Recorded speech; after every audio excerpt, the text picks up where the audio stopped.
Hello, my name is Herbert James Pinckney. I was born November 10th, 1986. I'm 5'8", 201 pounds. My athletic background consists of, when I was about 7 years old, my mom and father enrolled me in a karate class for about 6 months. After that, my dad taught me a lot of wrestling maneuvers, amateur background wrestling, Greco-Roman, and I worked with that for maybe on and off with them for pretty much my whole life till this point. When I was in high school, from about 10th to 11th grade, 10th to 12th grade, I'm sorry, I joined the wrestling team, which I was forced to come off of because of my stepfather, but I continued to wrestle anyway. So I was joining the crew team when I was 17 years old for North Catholic, and I've pretty much been weight training for the past 3 or 4 years. Weighing in at 213 pounds, 62. My wrestling career began in 2010. I did it for about 2 years straight. I fell off there for a little bit, I didn't feel, like I was adequate enough or anything like that, and I got, confidence was a little down. Over the past year, I've been getting back in the gym, working hard, and trying to get to the point where I could wrestle for the best organization on the planet. My confidence went down because when I got into wrestling, I just had all these visions in my mind where I was like, okay, I'm going to go in there, I'm going to set the world on fire. Little did I know, when you go in, almost nobody sets the world on fire. So I was my own worst critic. I went in there, I did what I had to do, I watched the film again, I was super excited like a little kid. But when I looked at it, I said, that's not me, that's not what I'm supposed to be. And everybody said, hey, just keep doing it, you got a decent look, just keep working at it, you will get better.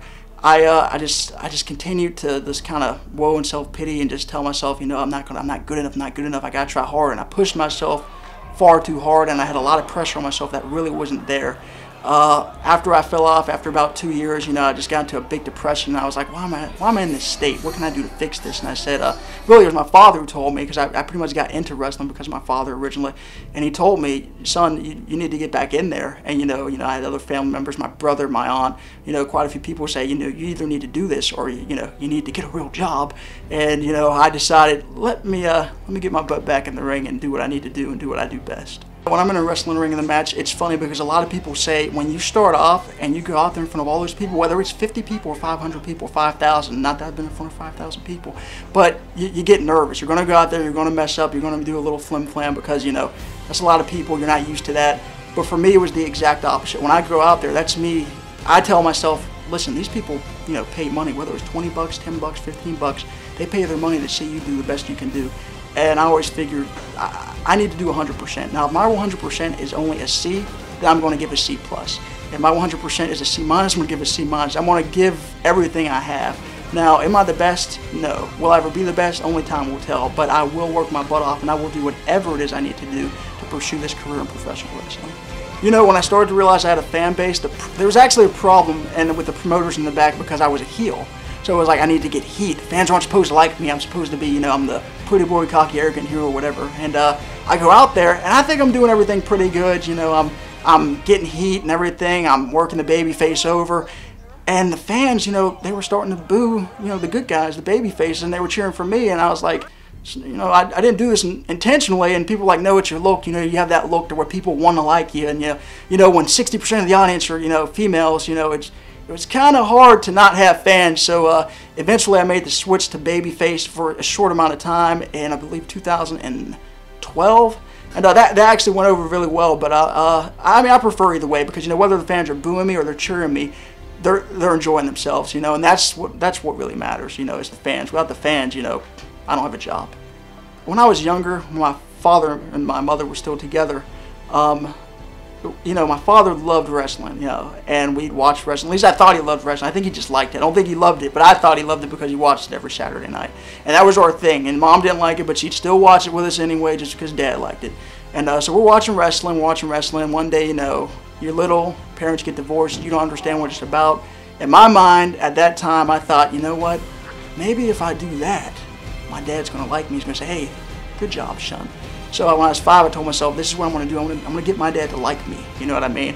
And that was really wrong because my father always loved me. That was a whole issue with my parents. It had nothing to do with me. So when I turned about somewhere between 7 and 9 years old, it wasn't about my father anymore. It was just, I just loved pro wrestling. I just couldn't get enough of this stuff. I mean, and I went through a lot of ups and downs in my life where, you know, like, dang, I should just do what everybody else is doing. You know, you got guys who are doing drugs, guys who are getting in trouble and stuff like that. Why not? I don't have anything else better to do. But you know what? If you do that, I could jeopardize, you know, possibly being here one day sitting in front of this camera. So I knew right then I had to live a different lifestyle, and that's what I've tried to achieve, and I think I've done a pretty good job of doing that. You know, it's funny because ever since the age of probably about 5 years old, I told myself, you know, one day I'm going to get that phone call, and I'm going to be sitting in front of this camera, and I'm going to be talking to you guys. And it's funny because you think that, I thought that from 5 to about 22 years old. Once I hit about 24, 25, the realization hit, like, you know what, that may not happen.